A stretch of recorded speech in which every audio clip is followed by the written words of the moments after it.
저는 올해도 김장철이 오자 마음이 분주해졌어요.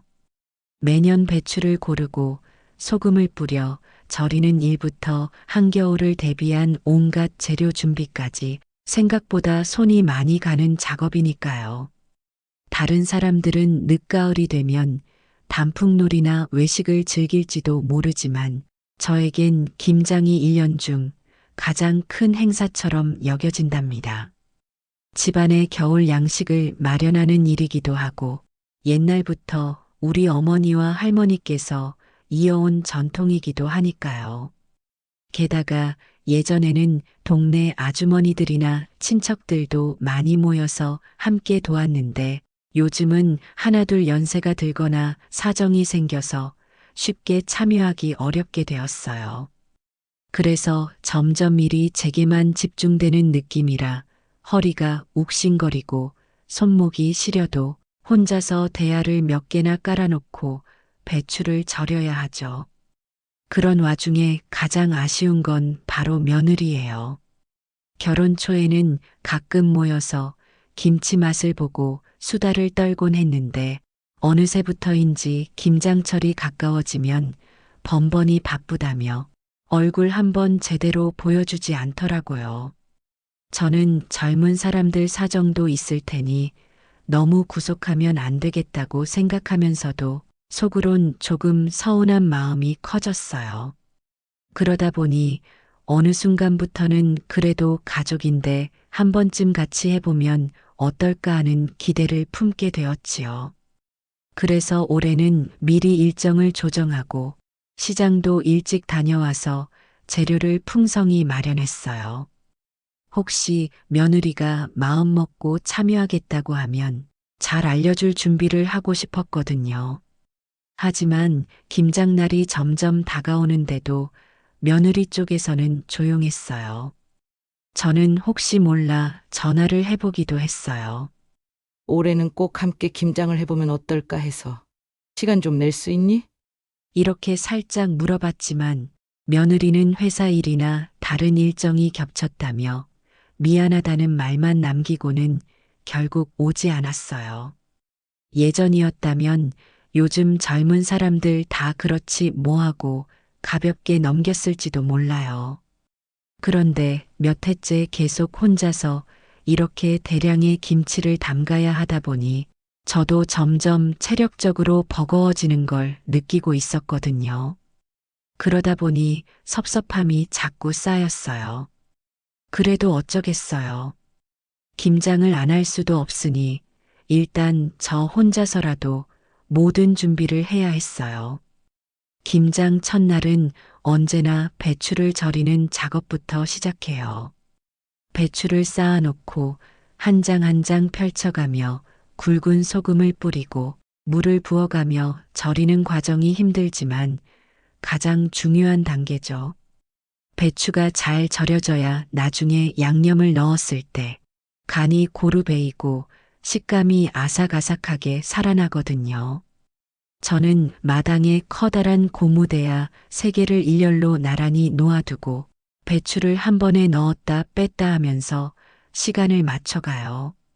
너무 오래 절이면 짜고 짧으면 덜 익고 그 미묘한 타이밍을 잡는 게 꽤나 어려운 일이에요.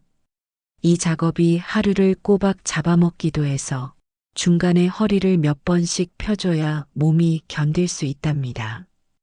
그렇게 날이 어두워질 때쯤 대야에 가득 쌓인 배추를 보면 기분이 묘해요. 이거 언제 다 헹구고 물 빼서 양념까지 넣나 싶으면서도 그래도 이 배추가 맛있는 김치로 거듭날 생각을 하면 뿌듯함이 생기거든요. 그렇게 하루를 정신없이 보내고 나면 허리가 끊어질 듯 아파요. 그래도 배추 절이기가 끝났다는 사실 하나만으로도 마음이 한결 가벼워진답니다. 둘째 날에는 절인 배추를 깨끗이 헹구고 물을 빼야 해요. 이때도 손이 시려워서 중간중간 장갑 속에 손을 호호 불어가며 작업을 이어가죠. 배추 포기가 많으면 많을수록 이 공정이 오래 걸려요. 그러다 보면 아, 이럴 때 누가 좀 도와줬으면 좋으련만. 하면서 며느리 생각이 문득문득 떠오르기도 해요. 둘째 날 저녁부터는 양념을 준비해요. 고춧가루는 미리 사둔 것 중에서 색깔과 향이 좋은 것을 고르고 새우젓과 멸치액젓, 갈치속젓을 적절한 비율로 섞어 숙성시켜 둡니다. 마늘과 생강도 빻아놓고 설탕이나 매실청 같은 단맛 재료도 조금씩 가미하죠. 이런 과정을 다 마친 뒤 셋째 날 아침이면 비로소 배추 속에 양념을 넣는 본격적인 김장에 돌입해요. 줄기 부분에 양념이 잘 스며들 수 있도록 공들여 바르고 겉잎도 한 장씩 들쳐가며 골고루 발라줘야 맛이 균일해져요. 그렇게 3, 4일을 쏟아부어 김장을 다 마치고 나면 항아리에 차곡차곡 포개어 담아두거나 김치 냉장고에 종류별로 나눠 놓게 돼요. 아, 올해도 이 커다란 산을 겨우 넘겼구나. 하는 안도감과 함께 허리가 녹초가 되어 부엌에 들어와 차 한 잔을 마시며 잠시 쉬게 되죠. 예전에는 이때 가족이나 이웃들이 함께 어울려서 고생했다 수고 많으셨다 하며 서로 격려하기도 했는데 이제는 대부분 각자의 일로 바쁘다 보니 그런 풍경도 잘 보기 힘들어졌어요. 그런데 그렇게 겨우 김장을 마치고 난 며칠 뒤 며느리가 느닷없이 집에 들렀어요. 저는 반가움과 서운함이 교차하는 기분으로 부엌으로 안내했는데 며느리는 다짜고짜 김치 이야기를 꺼냈어요.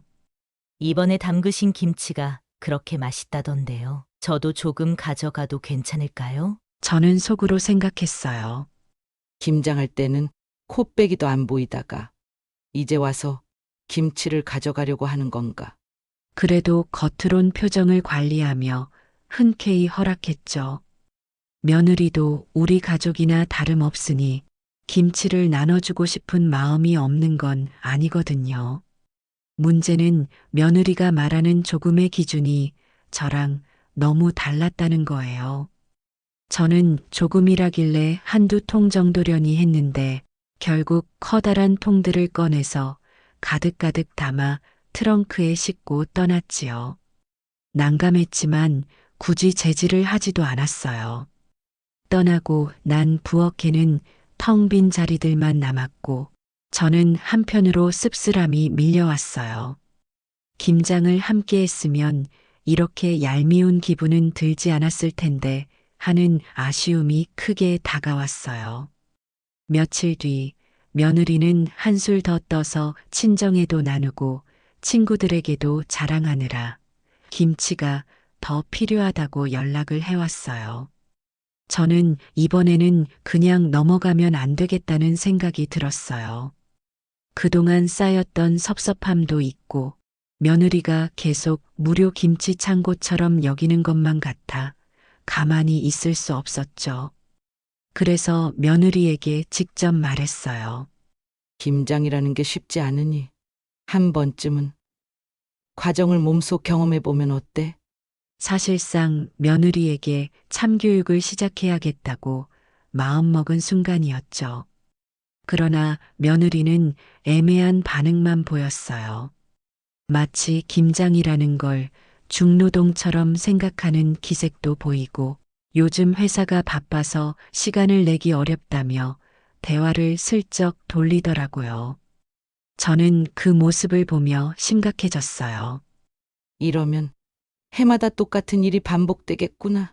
그냥 넘어가면 며느리 입장에선 나는 늘 바쁘니 결국 시어머니 혼자 하겠지. 하며 무심하게 행동할 것 같았거든요. 그렇다고 너무 강압적으로 나오면 사이만 나빠질 것 같아서 다른 방법을 고민하기 시작했죠. 결국 작전을 짰어요. 우선은 집에 남아있는 배추 몇 포기라도 활용해서 작게 김치를 한 번 더 담가보자. 그때 며느리를 반드시 참여시키자. 물론 김장을 한 번 더 하는 건 저한테도 큰 부담이지만 이 기회가 아니면 며느리가 진정으로 김치 담그는 수고를 이해할 기회가 없을 테니까요. 그렇게 마음을 먹고 재료를 조금씩 챙겨두고 있던 차에 며느리가 다시 전화를 했어요. 이번에는 친구들에게도 자랑을 했더니 김치를 나눠주고 싶다고 하더군요. 저는 기다렸다는 듯 말했지요.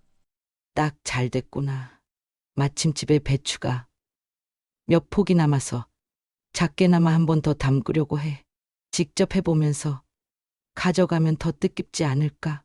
며느리는 처음에는 난처해했지만 저도 워낙 강단 있게 밀어붙였고 너무 어렵게 생각 말고 조금이라도 해보자.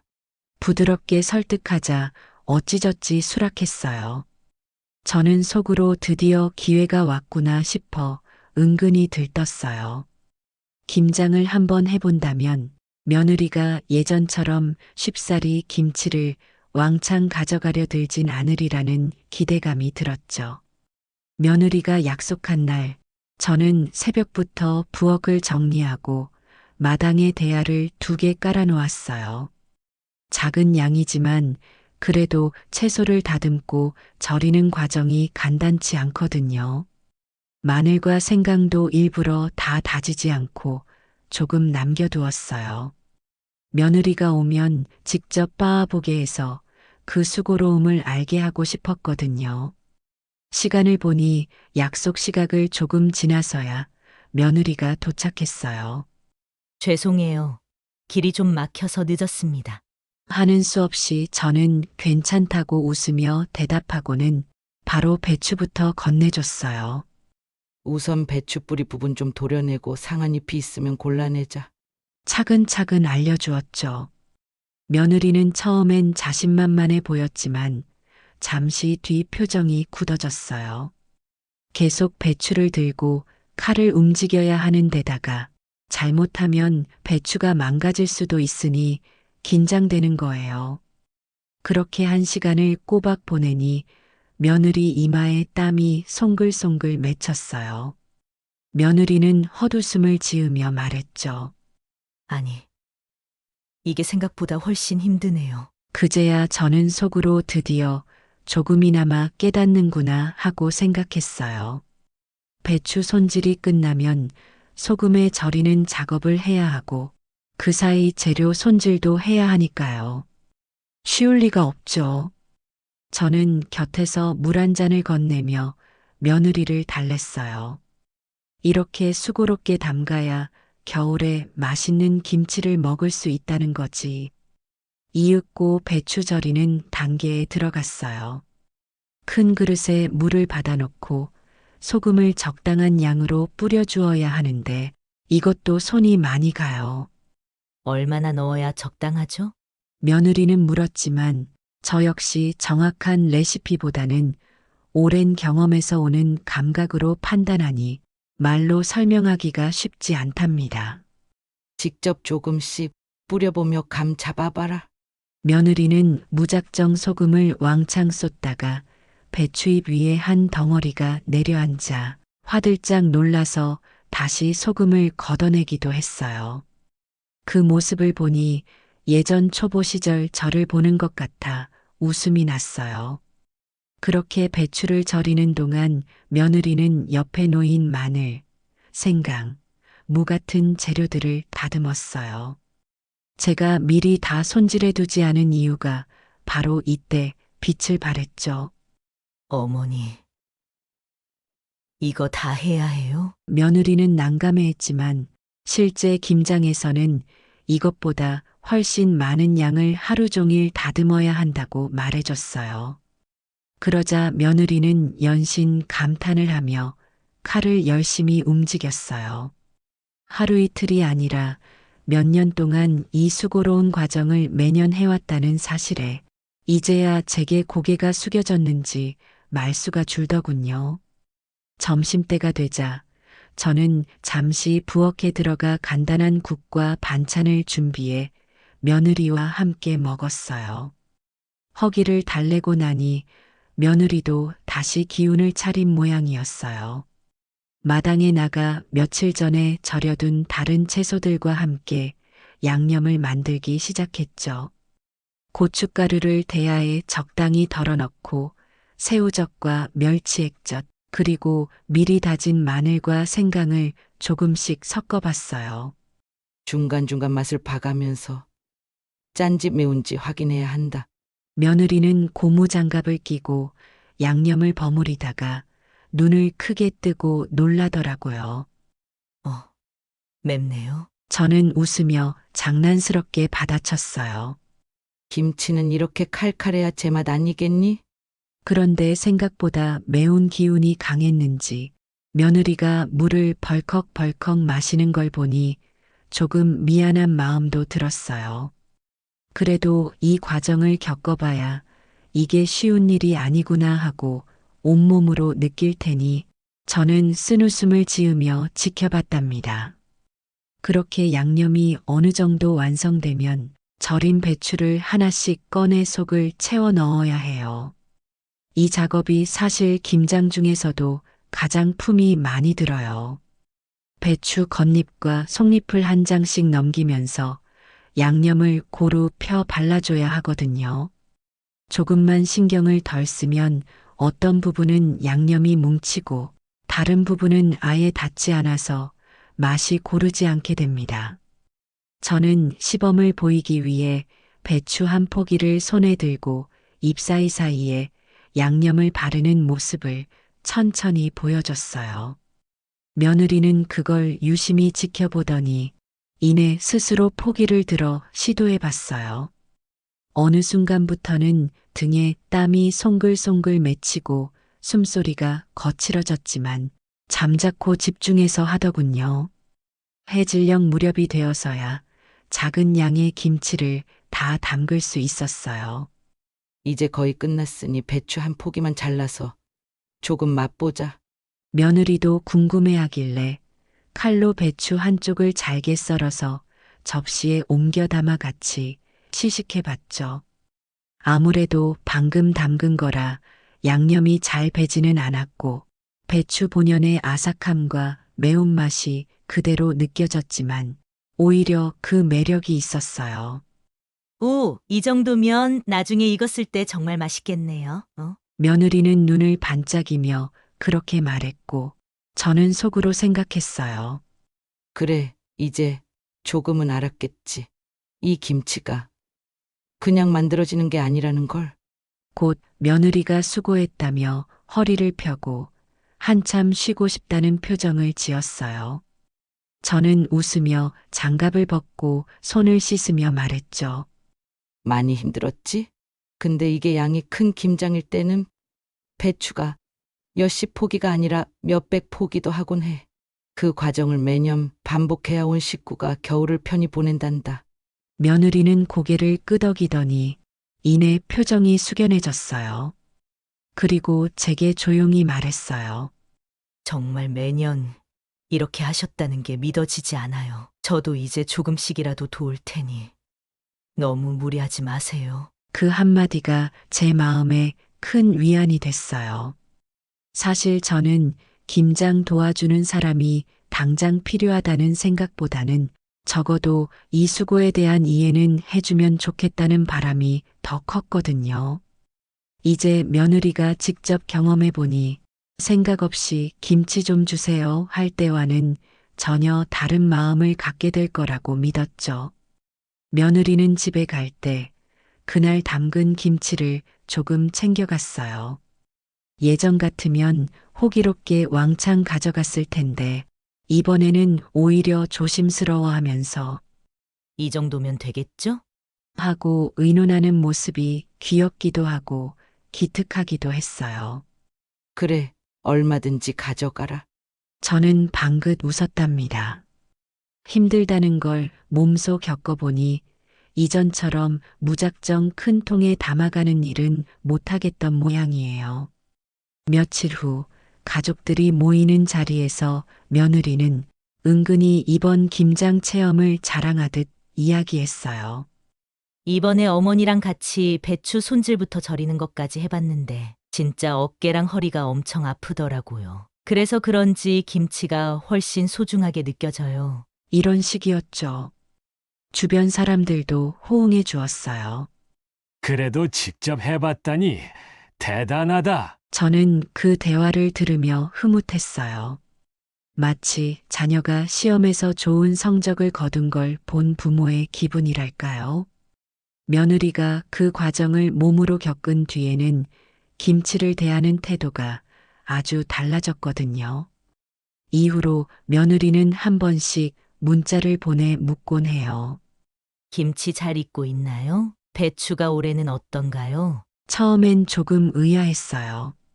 그런데 생각해 보니 김장이 어떤 식으로 진행되는지 어느 정도 알고 나니 궁금해질 만도 하죠. 저는 그럴 때마다 자세히 설명해 주고 답장을 해요. 조금 더 익으면 보내줄 테니 맛보고 평가해봐.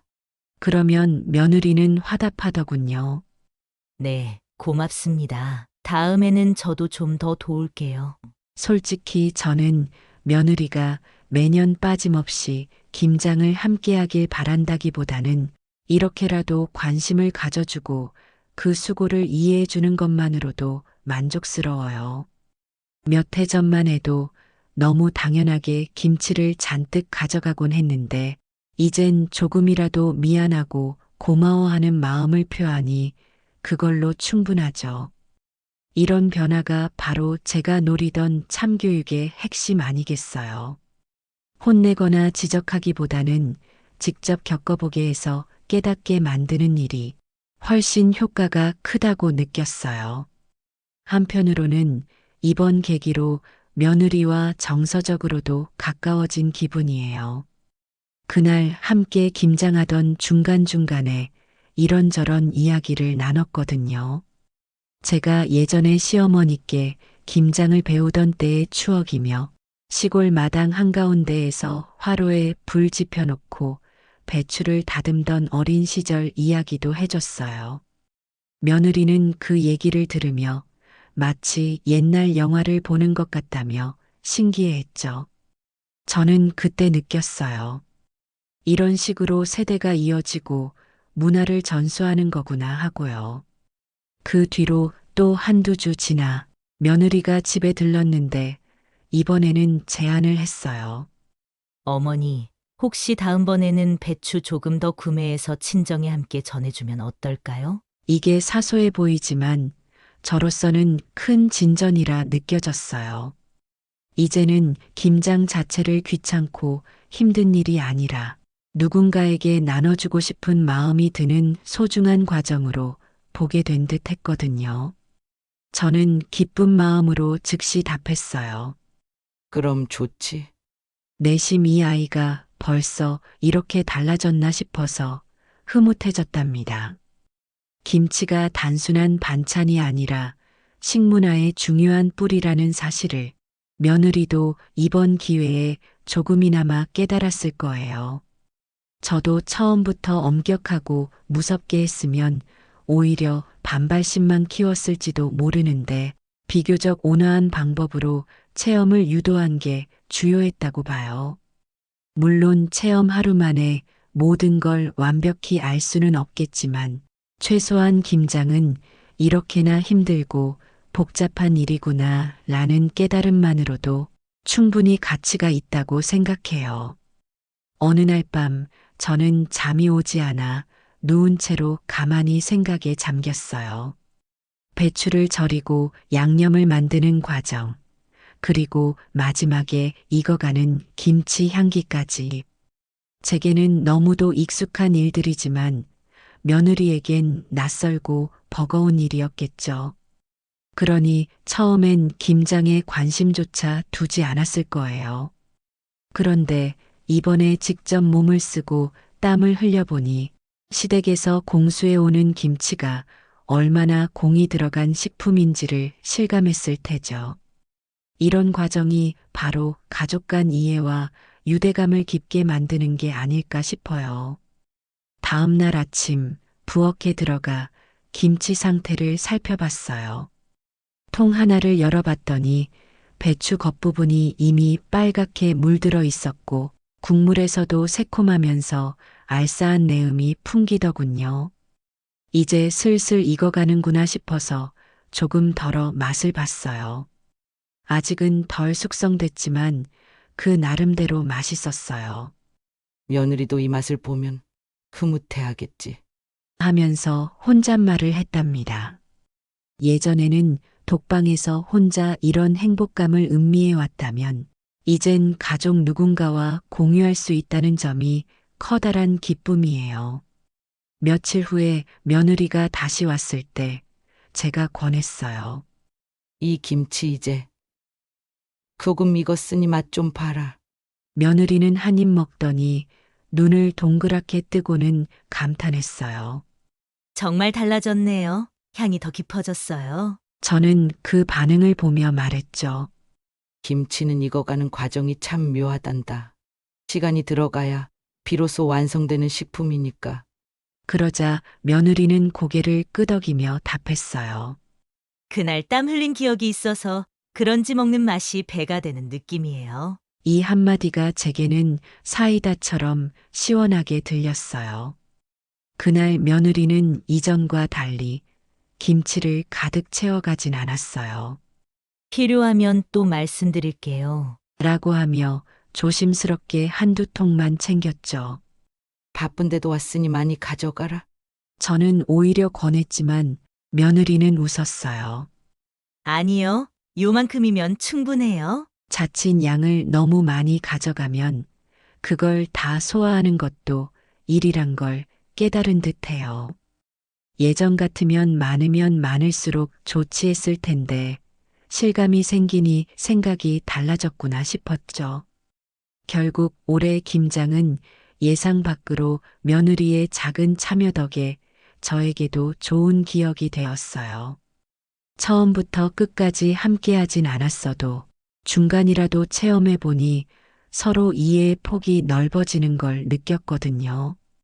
저는 오히려 매년 해야 하는 이 힘든 행사에 활력소가 생겼다고 생각해요. 누군가와 땀 흘려 일하면서 대화를 나누는 시간이 몸은 힘들어도 마음 한구석을 포근하게 만들었죠. 며느리 역시 이번 일을 계기로 김치는 그냥 슈퍼에서 사오는 음식과 다르다는 사실을 제대로 알았다고 해요. 그리고 말했어요. 다음번에 시간이 허락한다면 조금 더 제대로 배워보고 싶어요. 라는 말을 꺼냈어요. 저는 속으로 이보다 더한 사이다 결말이 있을까 싶어서 미소가 절로 났답니다. 사실 저도 해마다 혼자 하다 보니 슬슬 지쳐가고 있었는데 좋은 조수 하나 구한 기분이 들었어요. 물론 강제할 마음은 없지만 적어도 김장이라는 걸 무시하지 않고 귀하게 생각해 준다면 그걸로도 만족스러워요. 그래서 한 번은 며느리에게 말했어요. 나중에 너가 주도해서 김장을 해본다면 난 옆에서 서포트만 할게. 며느리는 웃으면서도 한편으로 겁이 나는지 이렇게 말하더군요. 아직은 제가 주도하긴 어렵지만 언젠간 해보고 싶어요. 저는 그래, 그 마음이면 언젠간 가능하지 않을까 하고 생각했어요. 한번 땀을 흘려본 사람이라면 어느 정도 시간이 흐른 뒤엔 좀 더 과감하게 도전할 수도 있겠지요. 이렇듯 김장 담글 때 콧배기도 안 보이던 며느리는 김치 싹쓸이만 하려던 과거의 모습에서 벗어나 한 번의 체험을 통해 많은 걸 달라지게 만들었어요. 저는 이 과정을 진정한 의미의 참교육이라고 생각해요. 그냥 혼을 내거나 잔소리를 해서 말로만 그러면 안 된다 했으면 그저 으르렁거리다 끝났을 수도 있잖아요. 그런데 힘들다고 소문난 김장판에 직접 뛰어들어 보니 스스로 이걸 이렇게 쉽사리 달라고 할 일은 아니구나 하고 느낀 거죠. 그 후로 우리 시어머니 김장은 정말 대단하다는 말을 주변에 많이 하고 다닌다는 얘기를 다른 사람에게 전해 들었어요. 저로서는 뿌듯하면서도 이렇게나마 내 마음을 알아주다니. 제대로 된 교육을 한 셈이군. 하고 혼잣말을 했답니다. 냉장고에 가득 들어있는 김치통들을 보면 이 모든 일들이 떠올라서 기분이 한결 상쾌해지곤 해요. 앞으로 며느리가 매년 빠짐없이 김장을 함께할지 아닐지는 모르지만 적어도 이번 경험으로 인해 김장에 대한 태도와 마음가짐이 완전히 달라졌다는 걸 느껴요. 언젠가는 애 키우고 생활이 안정되면 며느리가 먼저 연락해 올지도 모르죠. 어머니, 올해는 어떤 재료가 필요해요? 그때가 되면 저는 지금보다 더 편안한 마음으로 김장을 함께 준비하고 싶어요. 돌이켜보면 저도 시집 왔을 때는 김장이 정말 무섭고 싫었어요. 허리는 계속 숙여야 하고 손목과 팔은 고춧가루로 얼얼해지고 어른들은 잔소리를 하셨으니까요. 정성을 담아라. 이건 너무 적게 넣은 것 아니냐. 그런데 해를 거듭하면서 이 과정이 이렇게 만들어진 김치를 우리 가족이 맛있게 먹으며 웃고 즐기는데 큰 역할을 하는구나 하는 걸 깨달았죠. 며느리도 아마 비슷한 길을 조금씩 밟아가리라 생각해요. 그 첫걸음을 이제야 뗐다고 볼 수 있겠죠. 어느 날 오후 저는 집 마당에 앉아 지난 김장 사진을 뒤적이다가 혼잣말처럼 말했어요. 김치는 우리 가족의 역사 같은 거구나. 매년 이런저런 사건이 있고 사람이 바뀌고 사정이 달라져도 결국은 이 김장을 통해서 우리가 함께 한다는 느낌을 갖게 되니까. 그 순간 저 자신도 새삼 놀랐어요. 그냥 올해 김장도 잘 끝냈다고 생각했을 뿐이었는데 알고 보면 이 안에 얼마나 많은 사연이 담기는지 다시 깨닫게 된 거예요. 며느리에게 참교육을 시켜야겠다고 마음먹었던 출발점은 솔직히 섭섭함이나 짜증이었어요. 함께 애써주지 않고 결과만 가져가려고 하는 모습이 야속했죠. 하지만 그 끝맺음은 의외로 서로를 더 이해하고 존중하는 데 도달했으니 이게 바로 김장의 힘이라고 생각해요. 함께 땀을 흘려본 사람만이 알 수 있는 무언가가 있구나 하는 깨달음이랄까요. 결국 올해 김장은 콧배기도 안 보이던 며느리가 맛있는 김치만 싹쓸이에 가려 하다가 직접 체험을 통해 수고를 깨닫고 우리 가족이 한층 돈독해지는 사이다 같은 결말로 마무리되었다고 정리할 수 있겠어요. 며느리도 스스로 이제부터는 저도 조금씩 배우고 힘을 보탤게요. 라고 말했고 저 역시 짜증이나 서운함 대신 뿌듯함과 기대감을 품게 되었으니 말이에요. 앞으로는 어쩌면 김장날마다 이번에는 며느리가 얼마나 참여할까 하고 너무 과한 기대를 걸진 않을 거예요. 그저 처음부터 함께하든 중간부터라도 돕든 아니면 정말 바빠서 못 오더라도 이제는 서로 조금 더 이해하고 있으니 마음이 편해요. 김장은 힘들지만 결국 가족을 잇는 중요한 행사라는 걸 며느리도 체득했으니 그만큼이면 충분히 사이다 같은 결말이죠. 지금도 김치 항아리에 귀를 대보면 가끔씩 보글보글 소리가 들릴 때가 있어요. 미생물들이 배추 속에서 발효를 일으키며 서서히 맛을 끌어올리는 소리죠. 그 소리를 들으면 시간이 흐르면서 이 김치도 점점 완벽해지는구나 하고 기분이 좋아져요. 가족들의 관계도 그 발효 과정처럼 조금씩 자연스레 익어가는 거겠죠. 김장을 통해 서로를 이해하고 하나로 묶는 힘. 이게 바로 우리 집의 중요한 문화이자 전통이라고 생각해요. 그렇게 생각하니 며느리가 김장을 싹 피해 다니던 과거의 모습마저도 이제는 아련한 추억처럼 보일 정도예요. 때로는 충돌과 서운함이 있어야 인간관계가 성숙해지는 거 아닐까요? 혼자 섭섭해하고 씁쓸해하던 날들도 이제는 웃으며 떠올리게 되었습니다. 그래도 한번 직접 해보니까 알아주네. 계속 똑같이 내버려뒀다면 바뀌지 않았겠지? 마지막으로 이번에 조금 남긴 배추로 다시 작은 김치를 담글 수도 있겠다는 생각이 들어요. 며느리가 제가 모르는 사이에 양념을 달리 시도해보고 싶다고 하면 그때는 맡겨보려고 해요. 실패하더라도 괜찮아. 그 과정이 재미고 공부지. 하고 등을 떠밀어 줄 것 같아요. 만약 정말로 맛이 어설프게 나오더라도 함께 웃고 떠들며 먹다 보면 그게 또 소중한 기억으로 남을 거니까요.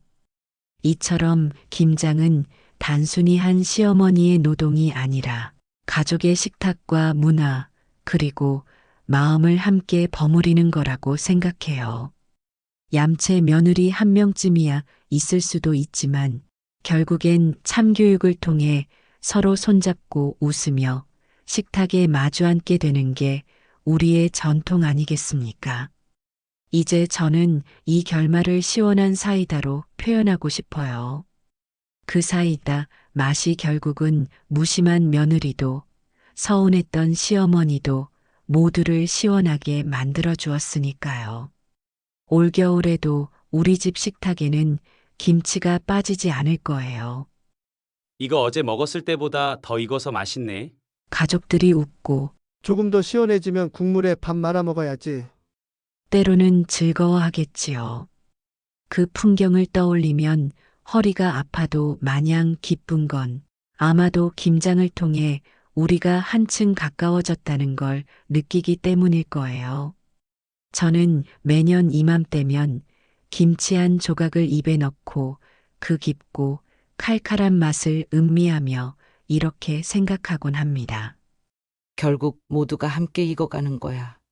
이 이야기가 바로 코빼기도 안 보이던 며느리가 김치 싹쓸이만 하다 참교육을 당하고 그래서 비로소 가족의 정과 김치 담그기의 진정한 가치를 깨닫게 된 과정이에요. 부디 이 사건을 통해 며느리도 저도 서로를 알아가며 더 나은 식탁을 만들어갈 수 있기를 바랍니다. 앞으로의 김장이 더 이상 혼자의 노고가 아니라 다 같이 웃고 떠드는 즐거운 자리가 되기를 간절히 기대해 봅니다. 그렇게 바라는 것만으로도 벌써부터 마음 한구석이 따뜻해지는 걸 느껴요. 결국 사이다 같은 마무리란 바로 이런 게 아닐까요? 얄미운 상황도 섭섭함도 분노도 그 모든 것을 직접 체험과 이해로 바꿔내는 기적 같은 힘. 김장판에서 땀 흘려본 사람이라면 누구나 느낄 수 있는 그 특별한 감정이 우리 가족을 하나로 엮어주었다고 확신해요. 올해 고생했으니 내년엔 더 수월해지겠지 하고 기대해보며 저는 오늘도 잘 익어가고 있는 김치를 한 번씩 살펴봅니다. 그 익어가는 소리가 가족의 웃음소리처럼 들리는 듯한 이 순간이 제게는 무엇과도 바꿀 수 없는 행복이랍니다.